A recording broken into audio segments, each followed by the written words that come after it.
രക്തസ്രാവം ഉണ്ടാകുമ്പോൾ ശ്രദ്ധിക്കേണ്ട കാര്യങ്ങൾ അല്ലെങ്കിൽ നമ്മൾ ചെയ്യേണ്ട പ്രഥമ ശുശ്രൂഷകൾ എന്തൊക്കെയാണ് നോക്കാം. അപ്പോൾ അത് മൂക്കിലൂടെ ഉണ്ടാവാം, ചെവിയിലൂടെ ഉണ്ടാവാം, വായിലൂടെ ഉണ്ടാവാം, അല്ലെങ്കിൽ കണ്ണിലൂടെ ഉണ്ടാവാം. അപ്പോൾ ഒന്നാമതായി ചെയ്യേണ്ടത് മുറിവിൽ ശക്തിയായി കൈകൾ കൊണ്ട് അമർത്തി പിടിക്കുക. അതുകൊണ്ട് നിയന്ത്രിതമായില്ലെങ്കിൽ ഒരു വൃത്തിയുള്ള തുണി ഉപയോഗിച്ച് കെട്ടുക.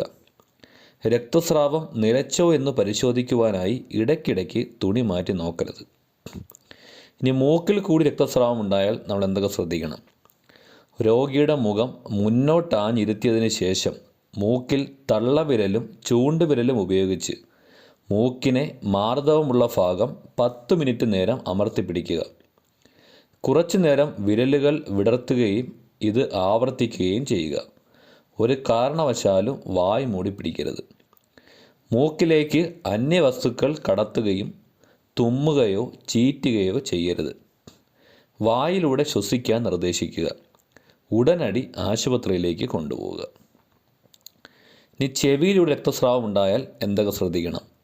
രോഗിയെ ചാരിയിരുത്തി വൃത്തിയുള്ള തുണിയോ പഞ്ഞിയോ ചെവിക്ക് മുകളിൽ വയ്ക്കുക. ഒരിക്കലും പഞ്ഞിയോ തുണിയോ ചെവിയുടെ ഉള്ളിലേക്ക് തിരികെ കയറ്റരുത്. ഇത് രക്തസ്രാവം വർദ്ധിപ്പിക്കും. കണ്ണിൽ നിന്നുള്ള രക്തസ്രാവം രോഗിയെ മലർത്തിക്കിടത്തി തലയണയോ മറ്റോ വെച്ച് തല ഉയർത്തി വയ്ക്കുക. 2 കണ്ണുകളും വൃത്തിയുള്ള തുണി ഉപയോഗിച്ച് മൂടുക. 2 കണ്ണുമടച്ച് ഇരിക്കാൻ നിർദ്ദേശിക്കുക.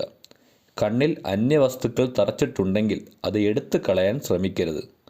2 കണ്ണുമടച്ച് പിടിച്ച് തന്നെ എത്രയും വേഗം ആശുപത്രിയിൽ എത്തിക്കുക.